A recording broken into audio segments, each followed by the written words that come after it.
modern world.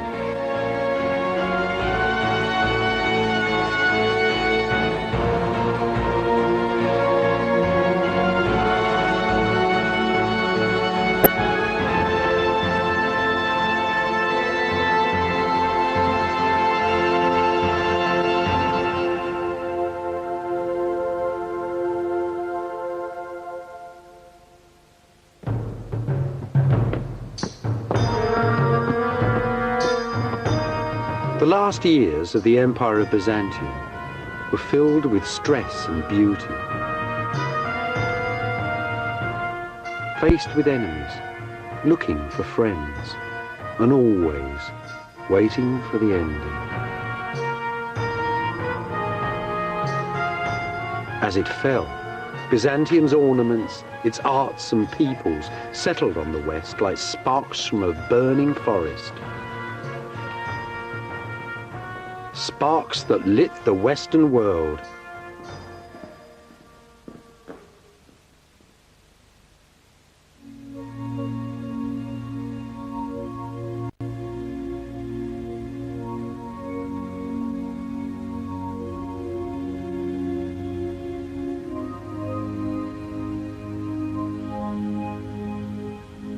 I'm standing high above the Golden Horn in Istanbul, in modern Turkey.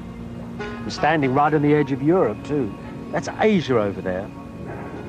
Now 800 years ago, from here to the Great Blue Sea was the most famous palace in the world. Its wealth, its beauty, its sacredness was the envy of people from Iceland to China.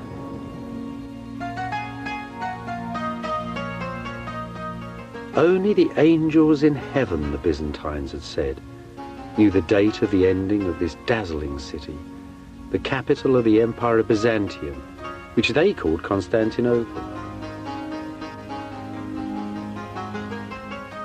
Late in the Middle Ages, though, in the last 2 centuries of Byzantium, when the Crusaders had half destroyed the city, and with the armies of the Turkish sultans closing in upon its walls, you didn't need to be an angel to know the end was very close.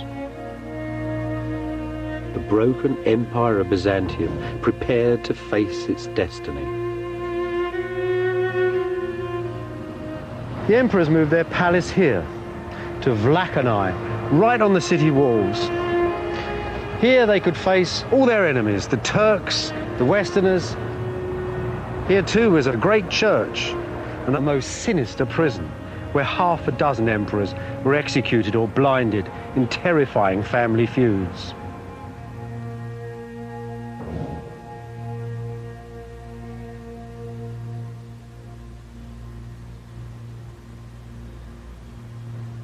Just like the emperors, Jesus, Mary, and all the saints had also moved out onto the city walls. This is the great monastery church of St. Saviour in Cora, St. Saviour in the fields.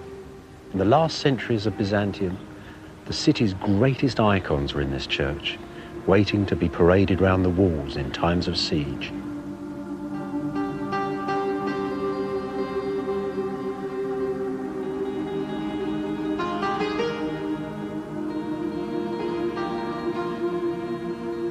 St. Saviour's was Byzantium's last masterwork, the jewel box set beside the city walls.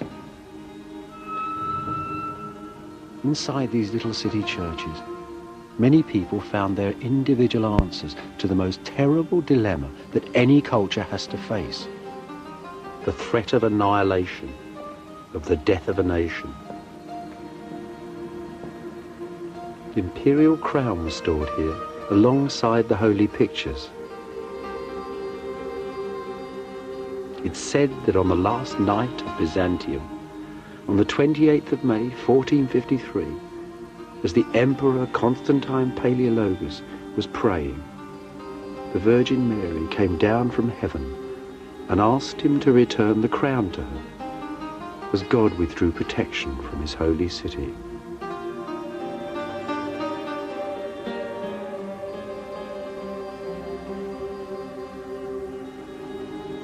Above the door in shining gold, an image of the church's greatest benefactor, Theodore Metachites, Prime Minister and High Chancellor of Byzantium. Look at him with his turban and his caftan. The very model of an Eastern gentleman. Yet Theodore and the Byzantines were a very ancient people. The living remnants of the world of Greece and Rome.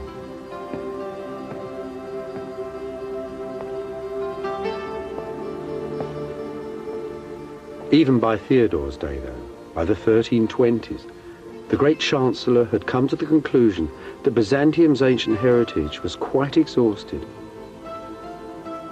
that all one really had to do was to wait and pray and silently endure. His church is a meditation on eternity.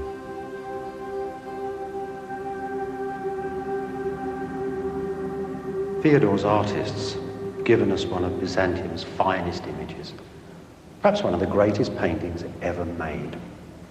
I say that because it's a painting about humanity, about the value of humankind. What's going on? That's Christ in the middle, resplendent white. He's burst through the gates of hell. He's got the hands of Adam and Eve, that's all of us, and he's pulling them from the grave. It's the hands. Look at the hands. It's the hands that's got the urgency in them. The hands that are insisting upon this resurrection, not from earthly empires, but from the value of humankind itself. It was those ideals that drove Byzantium in its final years. The idea that, like the kingdom of heaven, Byzantium was not a kingdom of this world. It was a belief in the inevitability that the world had a beginning and would come to an end. So when the emperor went onto the walls and took with him the most ancient icons of his faith and knew that he would die, he also knew that he was right.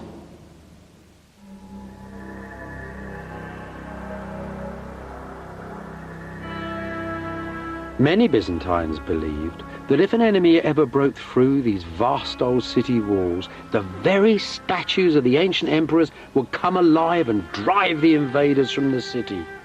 For them, Constantinople was a sacred city, the center of the world, inviolable.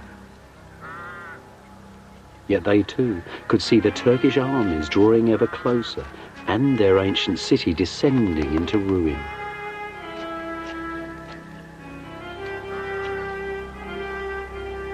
By the 1400s, many of Byzantium's brightest minds had left the gathering gloom and darkness of the crumbling city and settled in a fresh new town beneath the mountain tops of southern Greece. A sparkling town on a hilltop close to the ruins of ancient Sparta, a town called Mystra. A miniature kingdom ruled by the emperor's brother Theodore and Queen Cleope, his Italian wife, where Jews and Greeks, Byzantines and Italians, Greek and Latin could live happily together.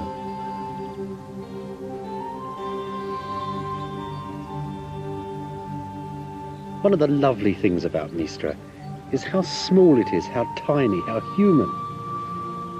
Everything here is democratic. As you walk down the street, you'd have bumped into everybody. You might have seen Italian merchants. You might have seen beautiful Queen Cleope walking amongst the flowers. And you might have seen the retired Emperor John, here to visit his family, now a monk buzzing busily from church to church. At the hub of Mystra's life was a charismatic teacher from Constantinople, a follower of Plato, the ancient Greek philosopher, a man called Plethon.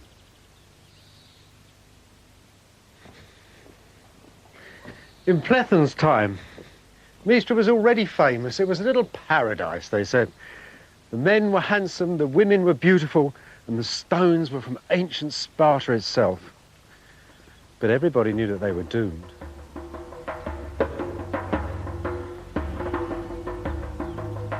Here, Plethon founded the last academy of Greek philosophy.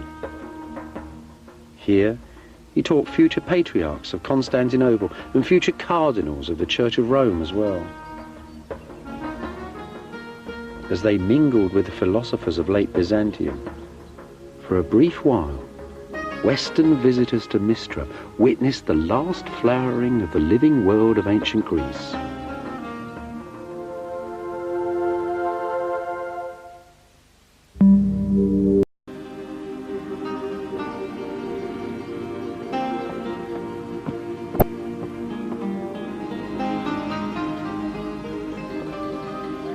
At the heart of Mistra was the court.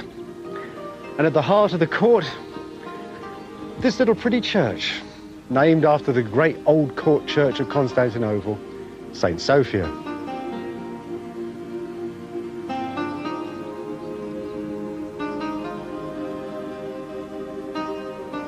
There's not much left here now. Just Christ up there on the wall, and a few beautiful fragments of marble. Most of the church has been stripped out completely. There's even a little double-headed eagle still up there, the double-headed eagle of the last emperors of Byzantium. But the real treasure is here on the floor. Look at this. See that? That stone there, that purple stone, that's imperial porphyry. That's a stone, well, it's the half magical stone of Byzantium. When this church was built, it hadn't even been mined for 1,000 years. Yet little chippings of it were taken around the world and set in floors like this. It was the stone in which Roman emperors had been born in rooms that were covered in it. This, though, is probably the very stone where the last emperor of Byzantium was crowned. Constantine-Paleologus, the last ruler of Mistra, was crowned here on the 6th of January, 1449.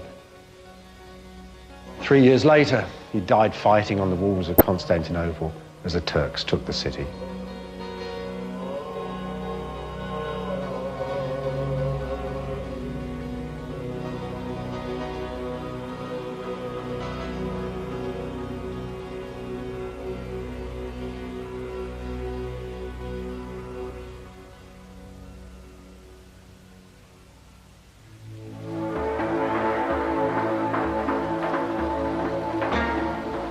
In the 13th century, a family of nomad Turkish shepherds called the Ottomans packed their tents and rode out of Central Asia.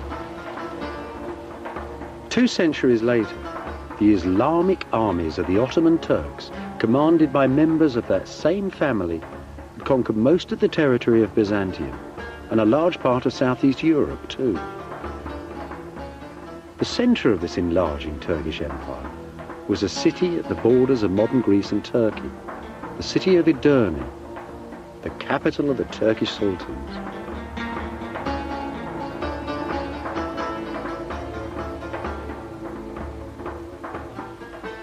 In those days, Edirne was a hectic international city, the city of great mosques, hospitals, concert halls, munitions works, and grand bazaars.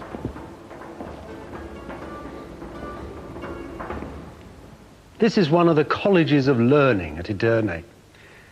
In Sultan Mehmet's time, there were many of them here, and they formed a circle like a university around the court. It was an international university.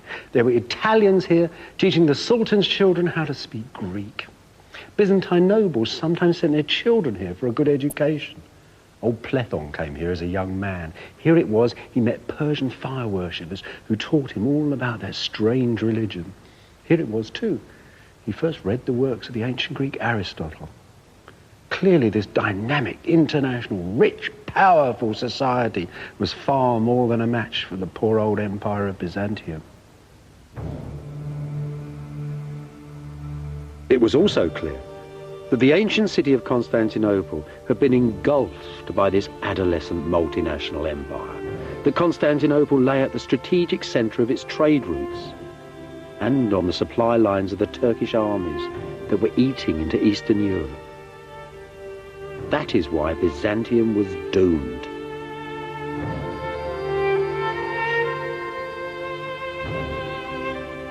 In 1438, the Emperor John VIII sailed out of Constantinople in a last attempt to beg aid from the reluctant West in his struggle with the Turks. After 77 days at sea, the imperial convoy arrived at the friendly port of Venice.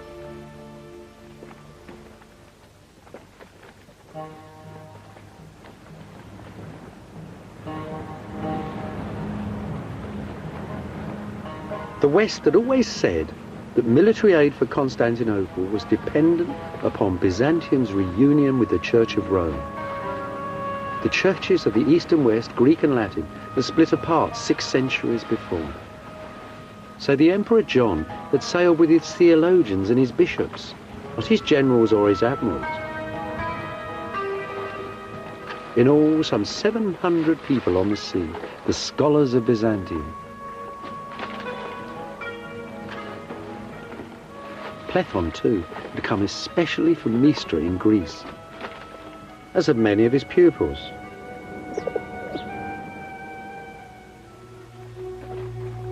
But there was plague abroad in northern Italy. 2 Byzantine bishops perished in the first weeks of negotiations.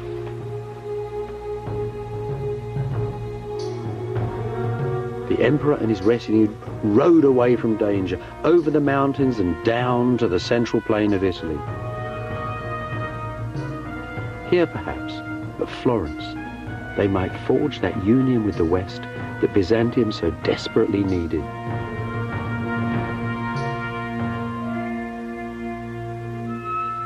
And here, too, they were memorialized in the frescoes of Benozzo Gozzoli, painted in the townhouse of the Medici family, the bankers who were sponsoring this Council of the Churches. That's John VIII, John Palaeologus from Mystra, Emperor of Byzantium, come to the West to seek aid. He'd ruled 12 years at this point. When he got here, the Florentines, those dedicated followers of fashion, thought he was a knockout. They had never seen turbans like that or crowns like that. The jewelers liked it. The Florentine weavers liked it. The painters liked it. This was a man whose dress and demeanour influenced fashion here almost for a century. They didn't like him much, though. They thought all the Greeks were haughty, sarcastic people who seemed to be laughing at jokes that they wouldn't share with the Florentines. Didn't like them at all, really. What they were experiencing, actually, was a typical Greek thing. It was the full force of the divine right of kings. See, in the West that had rather diminished. The West that had pinched the idea of the emperor had now taken to electing Western emperors. They were confirmed by popes. There was common law, power in the West that seeped down and down and down away from the man who now was like only at the top of a vast pyramid of power. In Byzantium, everything resided in the one man. The central disagreement then was about these different attitudes to power in East and West, about power and precedence amongst the lords of earth and heaven. Most of the Byzantines, though, were insulted at the very idea of arguing about God, whose majesty and dignity was beyond all human understanding. They thought that the clever Roman clerics they faced each day were simply impertinent and immature.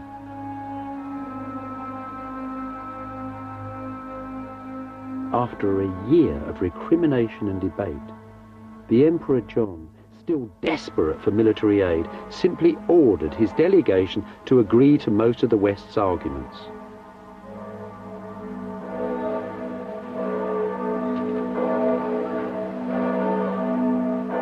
On the 6th of June, 1439, a great act of union was signed in Florence Cathedral, right under the huge, beautiful, brand new dome. An act of union between 2 churches, between the Pope of Rome and his assembled clergy, the Emperor of Byzantium, and whichever of his Greeks decided to turn up that day.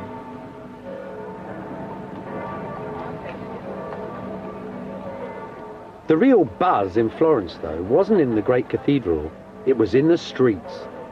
The Byzantines were here.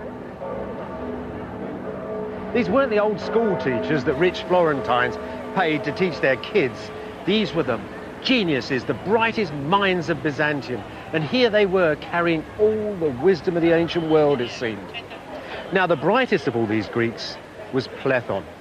He taught practically all the people in the Greek delegation. He came straight from Mystery. He was very old. He was 80. And he was as charismatic as ever. He gave lectures here, and the effect was amazing.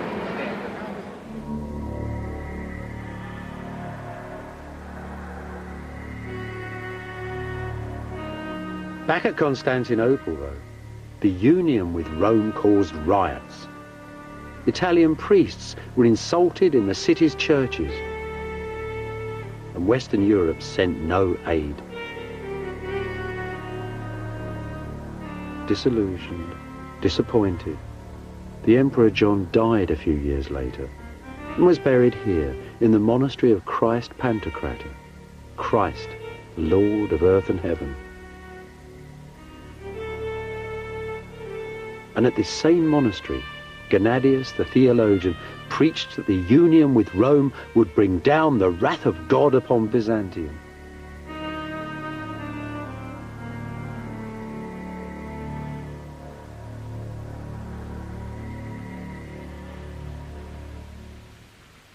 Meanwhile, at Edirne, a new young Turkish sultan, Mehmet, had taken up the Ottoman throne. At Constantinople, the new emperor, John's brother, Constantine, soon discovered that he now had a dangerous and most impatient neighbor.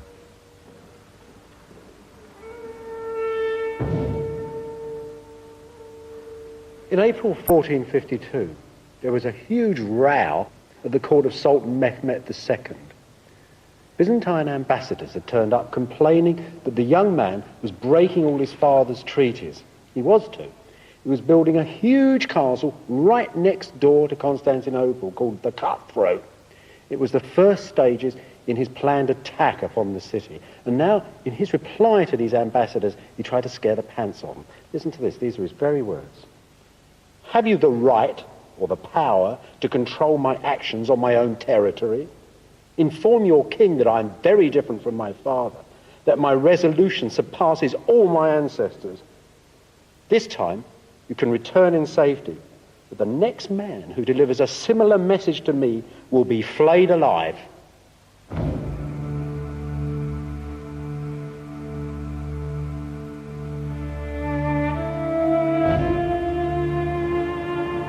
Back in Constantinople, the new emperor, Constantine-XI, reluctantly composed his reply.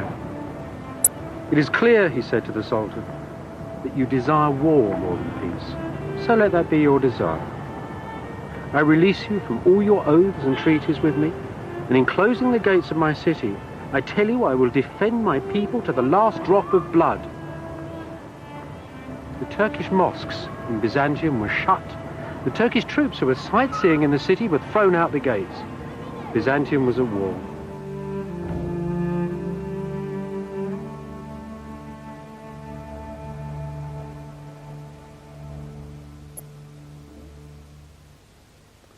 Mehmet was actually very touched by Constantine. After all, the Ottomans and Byzantines had lived side by side for a very long time.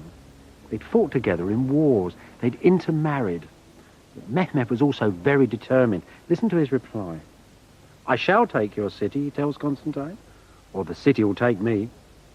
If, however, you admit defeat and withdraw, I will give you Mistra and its province, and we shall be friends. If you deny me peaceful entry, however, I shall slay you and all your nobles. I shall slaughter the inhabitants of your city and allow my troops to plunder it. The city itself is all I want, even if it is empty. Constantine's reply was brief. You may have anything you want of me other than the city. I will not flee from it, nor will I evacuate. You may have anything but the city. For the city I would rather die than live.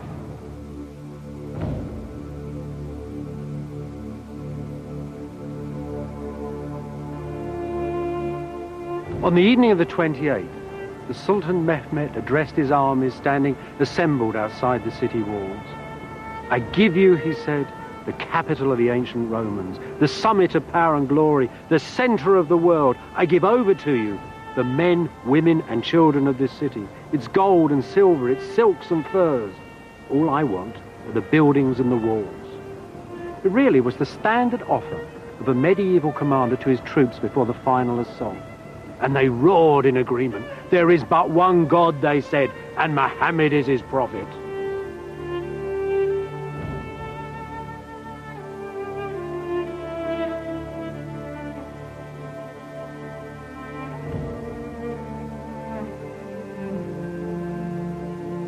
On the fringe of empire, high in the mountains of northern Romania, contemporary Byzantine artists made precious records of the fall of Constantinople.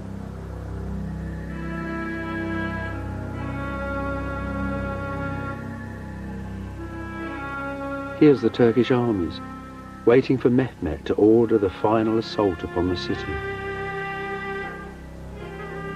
The cannons, large as dragons it was said, brought down from Edirne to pulverize the city's vast old walls.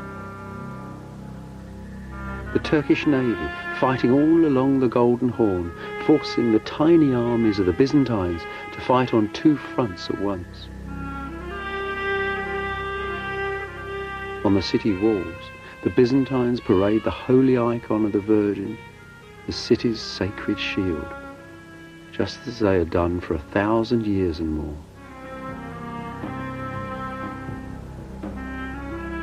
Every hole, each crack and weakness in the ancient walls was strengthened by the prayers of priests, the women and the children. There's the emperor, ordering the walls repair with rocks and stones, and the empress too with her ladies. Here, though, the artist is in error. There was no queen. Constantine XI, Constantine of Mistra, was childless and a widower. The last emperor would leave no heir.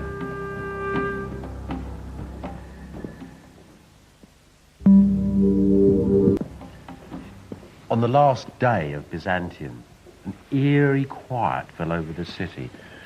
Mehmet had told the Turks to rest for a whole day before the last assault. He gave the emperor time to walk with all that was left of the armies and nobles of Byzantium once again into the great church, and there, after all their arguing at Florence, the Greeks and the Latins joined together in a last service, and the emperor went to the altar and was given the last rites.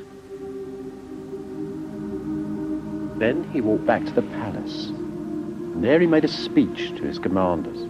A speech, you might say, that was the last speech of the ancient world. He encouraged them not to be frightened when the Turks attacked.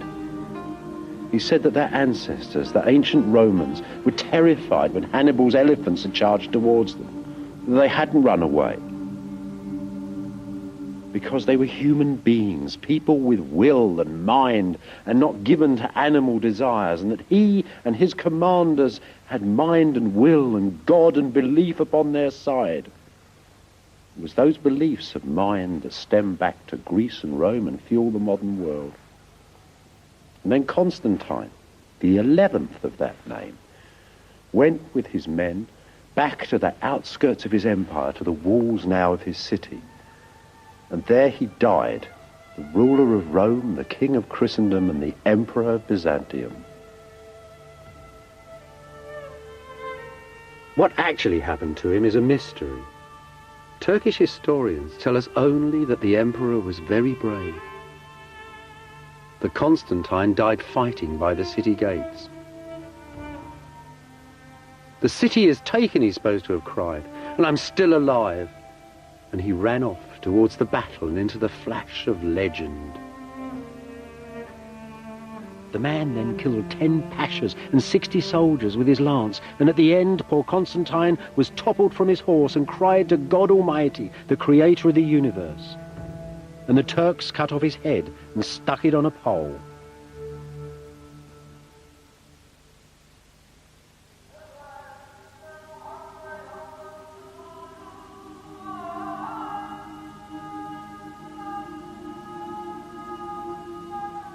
As he rode through the streets of Constantinople on the first day of the Turkish conquest, Sultan Mehmet found whole districts of the sacred city derelict and abandoned.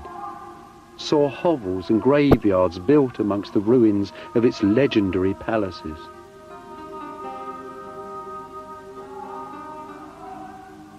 He was awed, though, by the Imperial Church of St. Sophia, and declared its venerable shell to be a building made for God.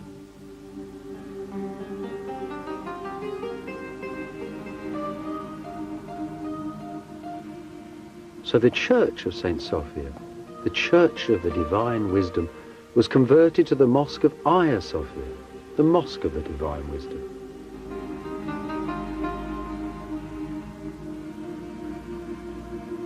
Images of old Byzantium had glimmered at the edge of Asia for 1,000 years. Now new ghosts, new legends and new peoples came to haunt its fabled stones. Legend tells that Mehmet rode into St. Sophia on his war horse and placed his finger in this magic column and spun the church around to face Mecca for the call to prayer.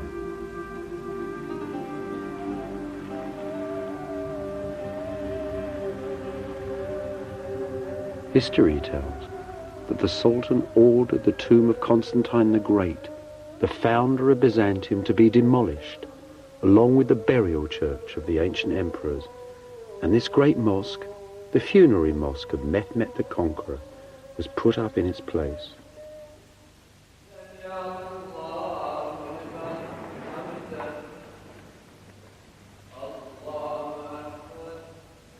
Yet Mehmet, a humane and sympathetic man, still wondered at this ancient ruined city and its unyielding inhabitants.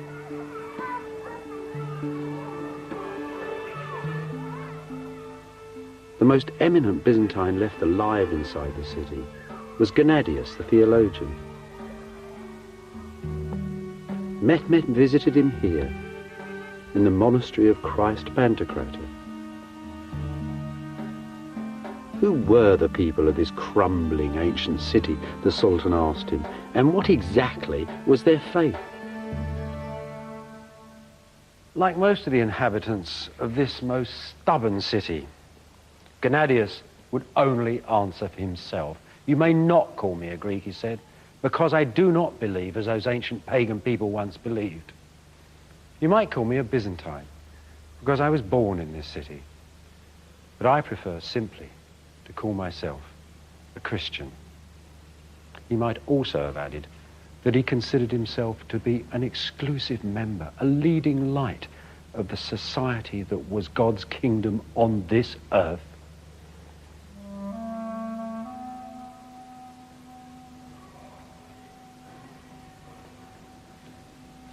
Mehmet was pleased enough with the old boy's answer to give the penniless church a bag of gold, make Gennadius its leader, to give him a white mule, and to give him authority too over all the Christians of his empire.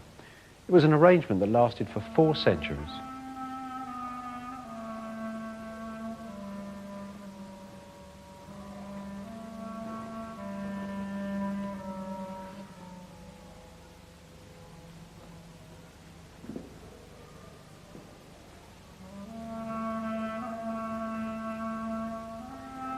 As for Gennadius's beloved monastery, well, its church became a madrasa, an Islamic public school, and one Zarek became a very famous preacher in this city.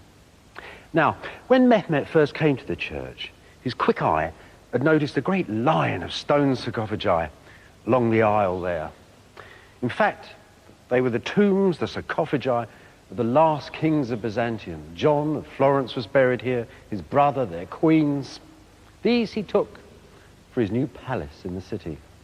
He also took a slab of stone laid in that trench over there. For centuries, pilgrims had believed that that had been the very slab of stone on which the body of the Lord Jesus Christ had laid after the crucifixion. They said you could still see Mary's tears upon it, glistening like pearls. There are still descendants of the Byzantines today, a dwindling community at the ancient heart of one of the largest cities in the modern world.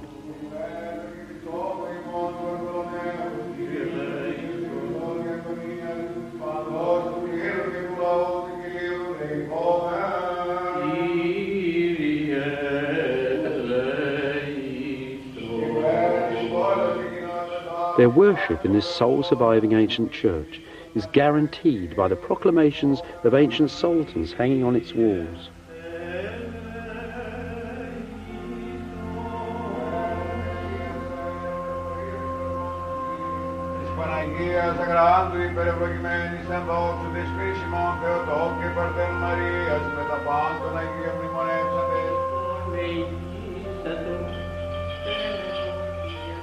Their church has survived schism and poverty. For a while, the deep distrust of Rome led them towards Calvinism. But here they are still, in their holy city, with their own faith.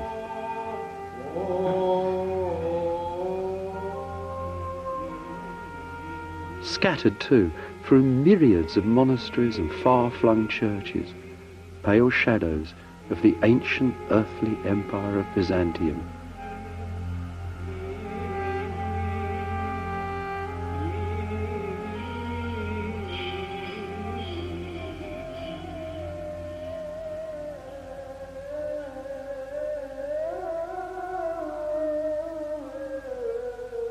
Most of Constantinople's ancient churches, though, were soon converted into mosques.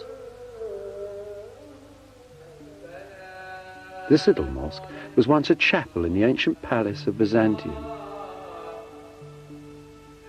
Endowed with lands and properties, these converted churches were transformed into self-financing charitable trusts, the religious and financial centres of the city's neighbourhoods, and the means by which Constantinople was converted to Islam and revived.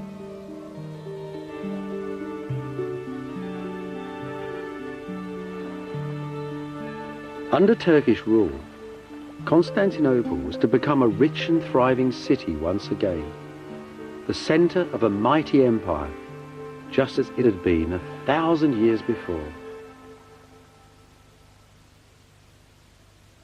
Just before the conquest of Constantinople, a radical young bishop called Bessarion, Plethon's most brilliant pupil, had returned to Italy and had been made a cardinal of Rome.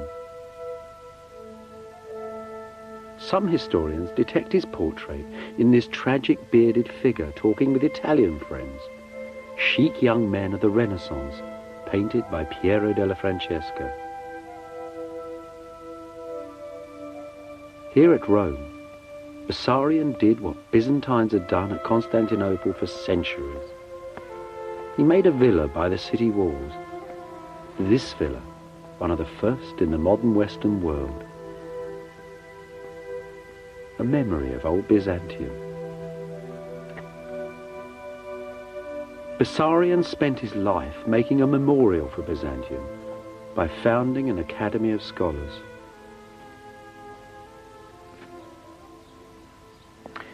You know, I suppose Bessarion bought his academy here when it got very hot in the summer months. This academy was a group of people who he'd gathered around him. Some were exiled Byzantines, many of them were Europeans, but everybody who could help him hold the identity of Byzantium together for as long as possible. Poets, artists, writers, translators, all sorts of people. Couldn't have been that difficult to find people, because this was a really fashionable idea. Dear old Plethon had introduced Plato to the West. The Renaissance was beginning. This is early Renaissance building. For a few years, this was the coolest place on the planet. So you've got to think, perhaps, this was the place too where one day in the summer, 1452, Bessarion sat down to write to Mistra. He was writing a letter of condolence to Plethon's sons. The old man had died with the spring flowers in June of that year. Bessarion wrote a letter, such a letter. He said that Plethon had been his teacher, his father and his friend. It was one of the last authentic letters of the ancient world. After that, Byzantium became something to be seen in libraries and museums. Above all, Bessarion preserved the dream. He gathered the pure air of Mistra, the ideals of Constantinople, the energy of ancient wisdom, and made a single beauteous image of that most complicated empire.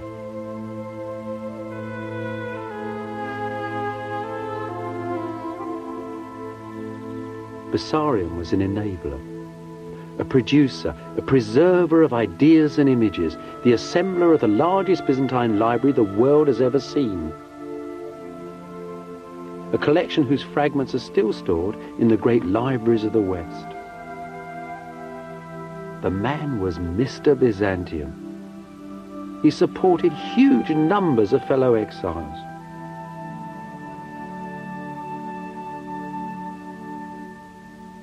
He also used to place refugees all over Europe in jobs.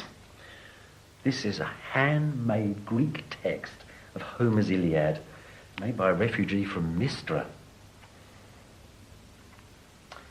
And in the front of this beautiful volume is a picture of Homer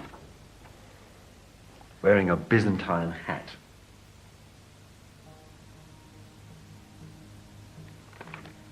The West had seen nothing like this flood of wisdom that was pouring from Byzantium. Homer, ancient Roman law, and a myriad of other texts. And they'd seen nothing like Bessarion's academy. Part of the modern world, its science and its scholarship, was started by these exiles from Byzantium. Plethon and Bessarion first taught the West old Plato's heady individualism that so fills the modern world. Bessarion, too, told a Westerner about an ancient text that inspired Columbus to sail west from Europe on the east wind to America.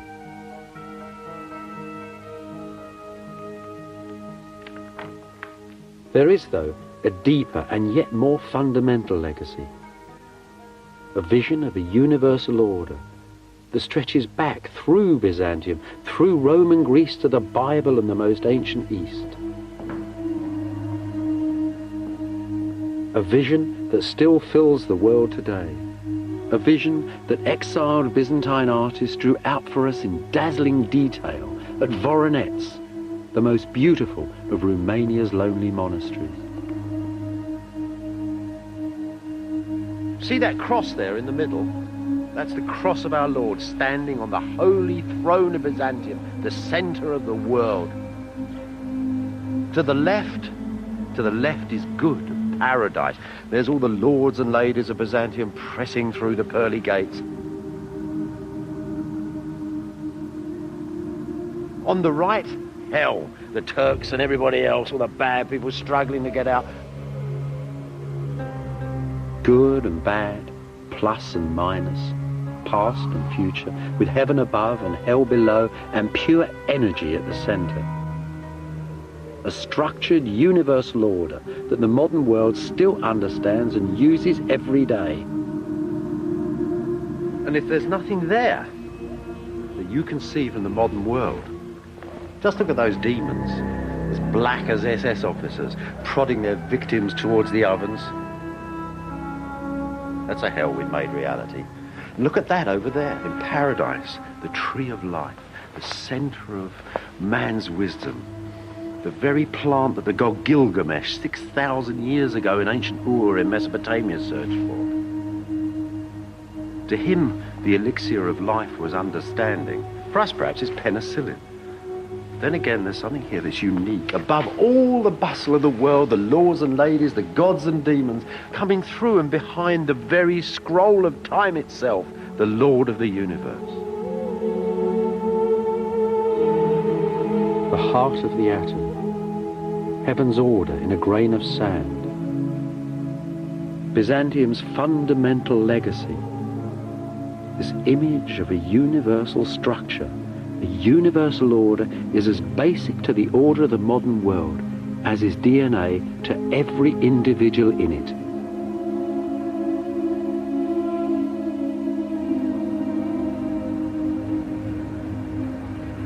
Nowadays, Constantinople, the heart of old Byzantium, is called Istanbul. an old Byzantine phrase that simply means the city. Inside the modern city, though, the past is disappearing.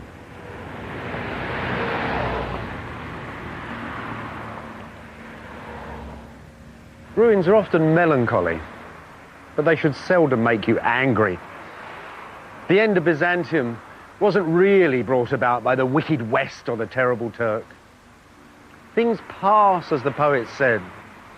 The cowboys had never shot their Indians. The Great Plains would not be filled with shining teepees and herds of buffaloes. Nonetheless, we should honor the past and cherish it. It's a memory, a solid memory of our beginnings.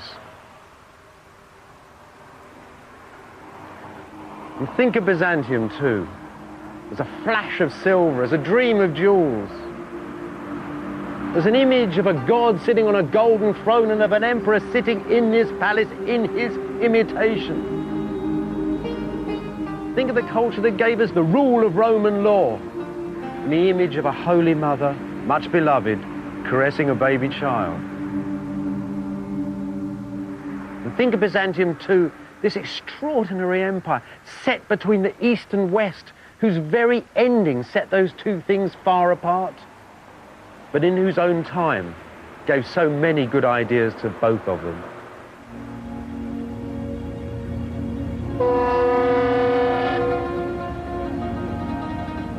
When sailing from Byzantium, listen to the city's fading sounds. Visit in your mind its golden images and all the shadows of its history. And as you wave goodbye, you'll discover that you can never really leave the past behind.